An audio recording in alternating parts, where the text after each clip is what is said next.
இந்த சம்பவத்தில் பாதிக்கப்பட்ட 164 நபர்களில் 117 நபர்கள் உள்நோயாளிகளாக சிகிச்சை பெற்று வருகின்றனர். 47 நபர்கள் சிகிச்சை பலனின்றி உயிரிழந்திருக்கிறார்கள்.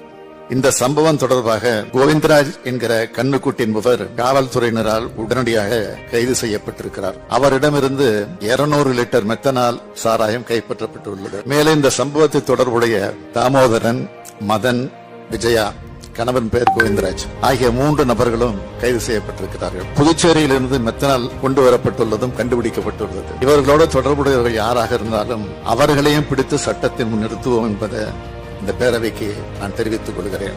இந்த சம்பவம் பற்றிய தகவல் எனக்கு தெரிந்தவுடன் கள்ளக்குறிச்சி மாவட்டத்தின் பொறுப்பு அமைச்சரான மாண்புமிகு திரு ஏவா வேலு மற்றும் மருத்துவம் மற்றும் மக்கள் நல்வாழ்வுத்துறை அமைச்சர் திரு மா சுப்பிரமணியம் ஆகியோரை உடனடியாக கள்ளக்குறிச்சி மருத்துவக் கல்லூரி மருத்துவமனைக்கு சென்று சிகிச்சை பெற்று வரும் நபர்களுக்கு தேவையான அனைத்து உதவிகளையும் செய்வதற்கு